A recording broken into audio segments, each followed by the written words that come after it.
네, 이번에는 건강 얘기 좀 나눠보도록 하겠습니다. 여름철 덥고 습한 날에는 잠을 잘 자기가 쉽지 않은데요.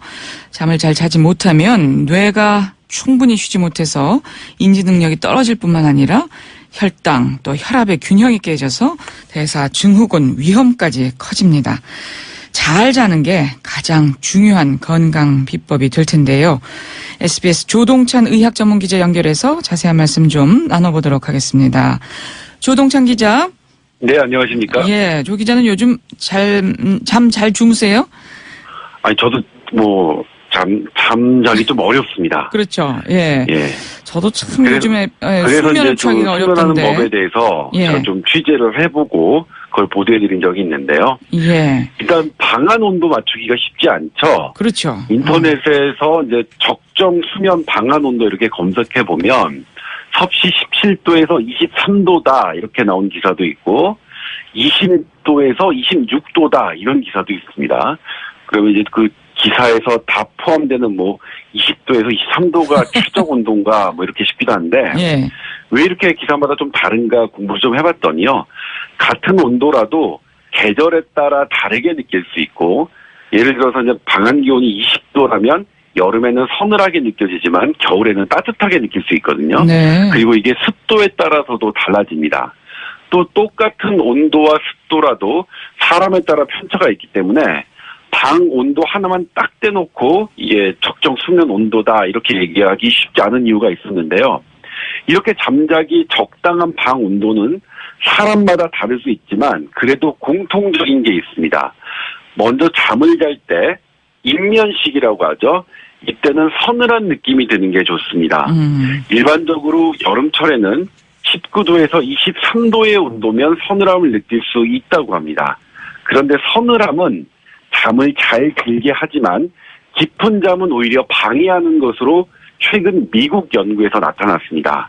꼭 연구 결과가 아니더라도 경험을 통해 알고 계실 것 같은데요. 에어컨 켜놓으면 잠은 잘 드는데 자다가 에어컨 끄려고 다시 일어나는 경우 많으니까요. 그렇죠. 예. 잠을 자면 신진대사량이 줄어서 체온이 자연적으로 떨어집니다. 그래서 잠들 때 서늘했던 온도가 체온이 떨어지면서 춥게 느껴지는 건데요. 몸이 춥다고 느끼면 신진대사량은 늘려서 열을 만들어야 하니까 뇌가 깨어나야 합니다. 깊은 잠을 잘 수가 없는 거죠. 그러니까 서늘함은 잠들 때만 느낄 수 있도록 에어컨 시간을 조절해 놓는 게 숙면의 요령이겠죠. 그러네요. 그런데 이때 잠옷이나 가벼운 이불을 덮는 게 중요합니다. 아, 잠옷, 가벼운 이불 덮는 게 중요하다. 이건 왜 그렇습니까? 네, 방금 서늘하되 춥지 않아야 숙면할 수 있다고 말씀드렸는데 체온은 피부의 표면 체온과 심장이나 내부 장기 등의 중심 체온이 있는데 이 중심 체온이 춥지 않고 서늘해야 숙면할 수 있습니다. 그런데 현대 수면 과학자들이 연구를 해보니까 몸 중심 체온이 깨어있을 때보다 딱 1도 낮아질 때 뇌가 깊숙한 수면을 하기에 좋다는 걸 알아냈습니다. 그런데 몸의 중심 체온을 1도 낮은 상태로 계속 유지하려면 몸의 표면 온도, 즉 피부의 체온은 몸의 중심 체온보다 0.4도 높아야 합니다.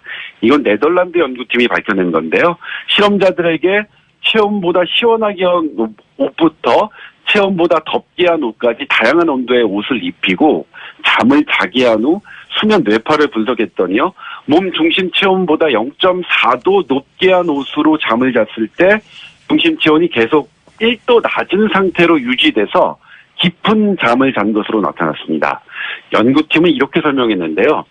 피부 온도가 중심 온도보다 약간 더 높아야 피부 혈관이 이완되고 몸의 중심에 모여있는 열이 피부에 이완된 혈관을 통해 계속 밖으로 발산할 수 있다. 이렇게 얘기했는데 피부 온도가 몸 중심 온도보다 같거나 낮으면 피부 혈관이 수축해서 열을 발산하지 않고 오히려 보호해서 중심 체온을 1도 낮은 상태로 계속 유지하기 어렵다는 겁니다. 그러니까 덥다고 아예 다 벗고 자는 게 숙면을 방해할 수 있다는 얘기죠. 네.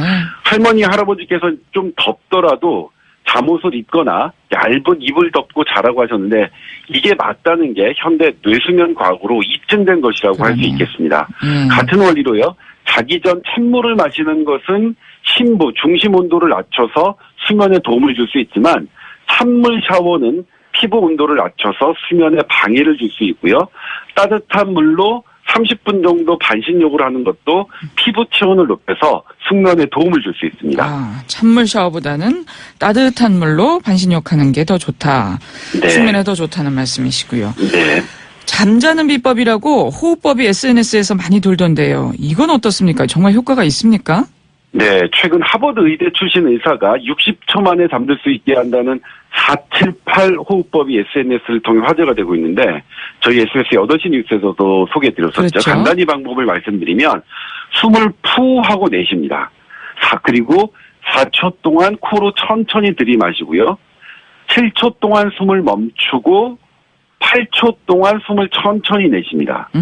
이것을 3번 반복하는 건데요. 그래서 4, 7, 8 이렇게 얘기하는데 저는 일단 해보니까 도움을 받았고요. 뉴스 보고 따라했더니 이제 효과 같다는 분들 제법 있었습니다. 네. 이 호흡법은 대체의학 저널에도 게재되기도 했는데요. 일종의 복식 호흡이죠. 이렇게 복식 호흡과 명상은 몸이 휴식할 때 활성화되는 부교감 신경을 자극하고 과각성 상태의 뇌를 안정화시키기 때문에 실제로 수면에 도움을 줍니다. 미국 수면재단도 복식 호흡과 명상 등의 방법을 권장하고 있습니다. 그리고 아침에 일어난 뒤의 마음 상태도 중요한데요. 잠을 설치면 낮 동안의 활동력이 낮아지고 주의력과 인지 기능이 떨어집니다. 그런데 미국 연구팀이 수면 뇌파 분석상 똑같은 깊이의 잠을 잔 사람들을 두 그룹으로 나눠서요. 한 그룹에는 잘 잤다는 얘기를 해주었고요. 다른 그룹 사람에게는 잠을 잘 못 잤다고 얘기해줬습니다. 그리고 낮 동안의 주의력, 인지력 검사를 해봤는데 잠을 잘 잤다고 들었던 그룹은 평균 이상, 그리고 잘못 잤다고 믿은 사람들은 평균 이하에 머물렀습니다. 설사 잠을 조금 설쳤더라도 잘 잤다고 착각하면 잘 잤을 때처럼 히포크레틴이라는 각성 호르몬이 분비돼서 집중력이 높아지는 겁니다. 악몽을 꿨을 때도요. 좋은 꿈이었다고 여기면 낮 동안 활력이 떨어지지 않고요. 악몽을 꾸는 횟수가 줄어든다는 연구 결과도 있습니다. 자기 전엔 명상이나 호흡을 하고요. 자고 난 후에는 잘 잤다고 착각하라. 이렇게 얘기할 수 있겠습니다. 예, 그런 얘기가 되네요. 평일에 부족한 잠을 주말에 몰아자는 건 어떻습니까? 네, 부족한 잠 휴일에 몰아자면 피로나 스트레스가 풀리는 건 여러 연구에서 입증됐습니다. 주말에 잠을 잘 몰아자면 혈중 스트레스 호르몬 감소하고요. 혈압과 혈당도 안정화되고 주말에 밀린 잠을 잔 초등학생은 비만 위험이 낮다는 국내 연구도 있습니다. 그런데 평소보다 2시간 넘게 더 많이 자거나 평일 일어나는 시간보다 2시간 이상 늦게 깨면 오히려 역효과가 나타날 수 있습니다. 수면 패턴이 깨져서 휴일 다음날 수면을 방해할 수 있고요.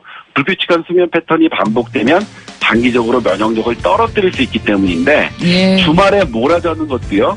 평소 시간에 비슷한 시간에 잠자리에 들면서 한두 시간 정도만 자는 것 2시간을 넘지 않게 자는 게 요령이라고 할 수 있겠습니다. 예, 조동찬 기자 잘 들었습니다. 네, 고맙습니다. 내일 아침에 저는 다시 오겠습니다.